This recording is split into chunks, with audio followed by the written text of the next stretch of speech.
अस्सलाम वालेकुम व्यूअर्स, आप देख रहे हो कश्मीर क्राउन। आपके साथ मैं हूं आपका मेजबान इरफान मलिक। जब से डीडीसी इलेक्शंस अनाउंस हो गए तब से कश्मीर में इलेक्शन की सरगर्मियां जोरों पर है। जम्मू कश्मीर के साथ साथ कुपवाड़ा की बात भी करते हैं तो कुपवाड़ा में 2 दिन पहले 3 ब्लॉक्स में नॉमिनेशन पेपर्स भर दिए गए, जिसमें बहुत सारे डीडीसी कैंडिडेट्स जो है उन्होंने फॉर्म भर दिए और वो इलेक्शन में हिस्सा लेने जा रहे हैं। इसी हवाले से मेरे साथ चौकीबल रेड्डी से इलेक्शन लड़ रहे हैं डीडीसी इलेक्शन के उम्मीदवार बिलाल रशीद मेरे साथ इस वक्त मौजूद है। तो बिलाल साहब, पहले आपका वेलकम है।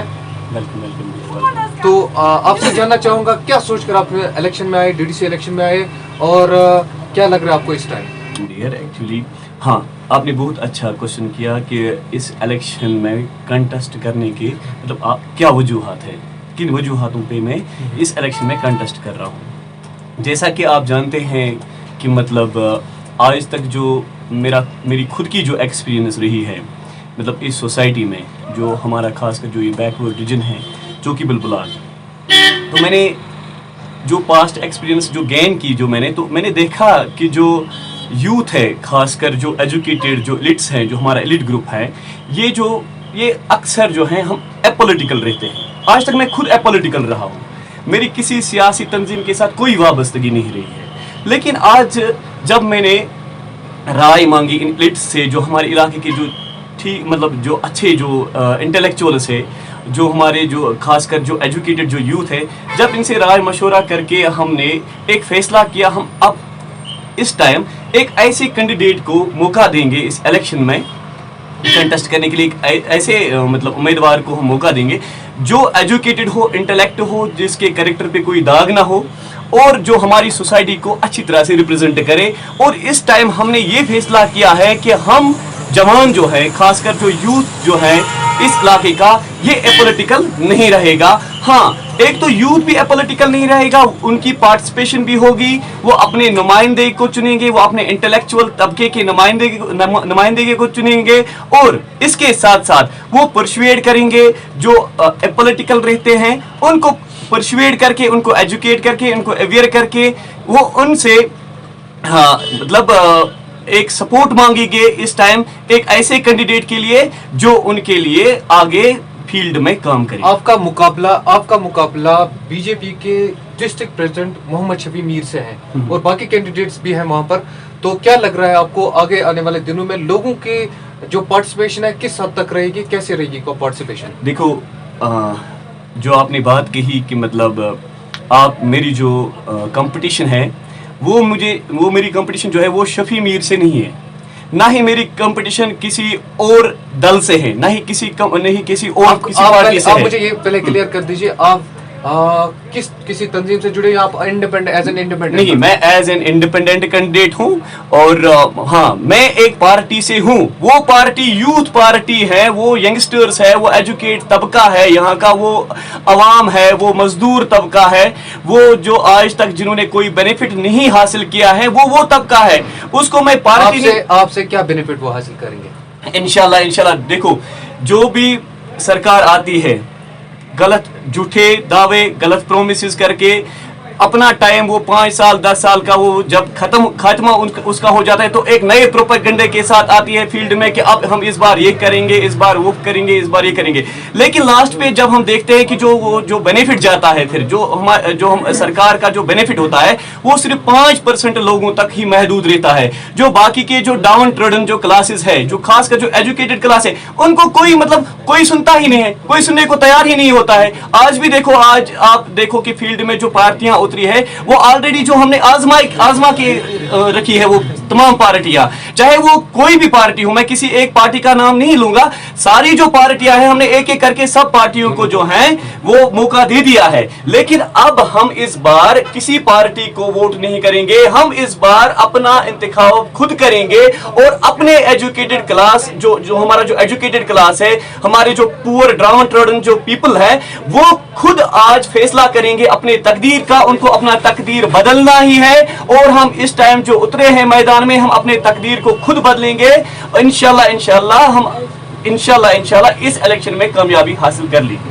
तो आपका पूरा यकीन है कि आप इलेक्शन में कामयाबी हासिल करेंगे, मगर साथ साथ मैं ये भी जानना चाहिए कि इस इलेक्शन में ज़्यादातर जो पार्टिसिपेशन है वो यूथ कर रहा है और खासकर पढ़े लिखे यूथ ज़्यादा कर रहे हैं, तो क्या लग रहा है आपको जो गुपकार डिक्लेरेशन है, साथ साथ में जो बड़ी पार्टियां हैं और थर्ड साइड से, अगर हम थर्ड फ्रंट भी इसको कहें तो गलत नहीं होगा, जो थर्ड फ्रंट यूथ का है जो इंडिपेंडेंटली इलेक्शन लड़ रहे हैं, किस तरीके का कंपटीशन रहेगा? हाँ ठीक है, आपने बहुत अच्छा सवाल किया। देखो मतलब जो इस बार जो यूथ जो कंपटीशन कर रही है, तो इसके जो मतलब इसी को मद्देनजर रख के जो तमाम जो सियासी पार्टियां हैं वो आज एक तरीके से मुत्तहिद हुई है किससे फाइट करने के लिए, सिर्फ यूथ से फाइट करने के लिए, क्योंकि उनको पता है। तो आपका कहना है कि गुपकार डिक्लेरेशन जो है, गुपकार डिक्लेरेशन तो वो एंटी यूथ पॉलिसी इख्तियार कर रही है इस टाइम, वो यूथ के खिलाफ लड़ रही है। देखो गुपकार डिक्लेरेशन में आप देखो कोई भी पार्टी जो है जो गुपकार डिक्लेरेशन की, हाँ उनकी जो पॉलिसियां आज तक रही है वो एंटी यूथ ही रही है।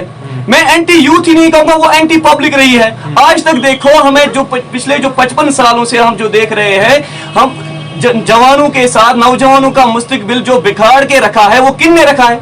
वो इन्हीं पार्टियों ने रखा है। हाँ आज तो अब ये जो हमारे सामने जो इन्होंने प्रोपेगेंडा लाया, अब हम आर्टिकल 370 को वापस लाएंगे, 35A को वापस लाएंगे। हाँ जो जब इनकी एब्रोगेशन हुई है, जो इसकी एब्रोगेशन वो ऑलरेडी जो इन्होंने जो इतने अमेंडमेंट्स इसमें ऑलरेडी जो किए थे वो किसने किए? वो अमेंडमेंट किसने किए? वो यही सियासी पॉलिटिकल पार्टियां हैं, वो यही पॉलिटिकल पार्टियां हैं। वो जब ये इख्तिदार में थी तो इन्होंने जो मतलब जो भी पॉलिटिकल पार्टी जिस टाइम इख्तिदार में थी, कोई ना कोई अमेंडमेंट इन्होंने इसमें किया था और इतना कमजोर बना के रखा था कि जो आज जो सेंटर ने उसको आराम से जो एब्रोगेट किया। लेकिन अब जो है इस बार हम अब बेखबर नहीं है, अब पूरी कौम होशियार हो गई है। अब इंशाल्लाह इनकलाब आएगा। सारे ये बोल रहे हैं कि कौम होशियार हो गई है, जिसमें कल बीजेपी के प्रेसिडेंट ने भी ये बोला अब कौम होशियार हो गई है। ऊपर से जो गुपकार डिक्लेरेशन के कैंडिडेट्स वो भी बोल रहे हैं कौम होशियार हो गई है। तो अब इसमें आप क्या देख रहे हो, किस हिसाब से वो कौम होशियार हो गया है, किस हिसाब कहाँ जाएंगे? हाँ आपने बहुत अच्छा क्वेश्चन किया कि तमाम जो पॉलिटिकल पार्टियां हैं वो बता रही है कि आज कौम होशियार हो गई है, लेकिन उनकी जो डायरेक्शन है वो सीधे जो है जो उनके पार्टी के जो कारकुनान होते हैं, जो खड़पिच होते हैं, वो उन पे नजर है कि देखो अब जो ये तमाम खड़पिच अब जो है एकजा हुए हैं, इकट्ठे हुए हैं। अब जो जब ये 4 पार्टियों 10 पार्टियों के जो खड़पिच है उनका जो वोट बैंक है वो उनकी बात कर रहे हैं, वो आम पब्लिक की बात नहीं कर रहे। खड़पिचों को पता है कि अगर इस टाइम यूथ आई, अगर इस टाइम यूथ मतलब यूथ ने जीता, यूथ अगर आई मतलब इसमें पावर में आ गई, तो हमारी फिर खैर नहीं है। हमारे जो दरवाजे हैं वो बंद रहेंगे, हमारे जो इनके जो गपलों के जो दरवाजे थे, जो ठेकेदारी जो ऊपर ये इसका जो भी फंड्स आते उनका ऊपर से ही ठेका चलता था, उनके कंट्रैक्टर है। आज आप देखो मैदान में कौन उतरा है? ठेकेदार है, ठग है, कंट्रैक्टर है, जिनकी ऑलरेडी जो है पॉलिटिकल पार्टियों से वाबस्तगी रही है। आप बहुत सारे जो पार्टियां इन्होंने प्रॉक्सी कैंडिडेट भी मैदान में लाए हैं। तो गुपकार डिक्लेरेशन के जो गुपकार डिक्लेरेशन है, आपको लग रहा है कि वो कामयाब है या फेल है, क्या है? देखो मैं इसलिए सवाल कर रहा हूँ क्योंकि आपने बोला कि प्रॉक्सी कैंडिडेट्स। हाँ देखो मैदान में बहुत सारे प्रॉक्सी कैंडिडेट्स उतर आए हैं। अगर आप यहाँ की हम अपने ब्लॉक की बात करेंगे तो हर कोई पार्टी जो है अपना प्रॉक्सी कैंडिडेट सामने इन्होंने खड़ा करके रखा है। हाँ तो एक साइड से प्रॉक्सी कैंडिडेट जो है वो खड़ा करके रखे, दूसरी साइड से इन्होंने क्या है एक जो अलायंस हुई है उसके तहत एक कैंडिडेट को मतलब मैंडेट दिया है। लेकिन ये जो पूरा प्रोपेगेंडा चल रहा है, ये चल रहा है कि आज आप देखो जो खड़पिच है वो कितने मायूस है, वो अब बहकने लगे हैं कि अब क्या होगा, उनके साथ क्या होगा अब। क्योंकि जब यूथ पावर में आएगी तो यूथ अपना डिसीजन खुद लेंगे, वो किसी खड़पिचे को आगे नहीं आने देंगे, वो खड़पिचों से राय नहीं लेंगे। जब यूथ आएगी वो यूथ से मशवरा लेंगे और यूथ जो तय करेगी, जो हमारे जवान जो तय करेंगे वो इनकलाब होगा।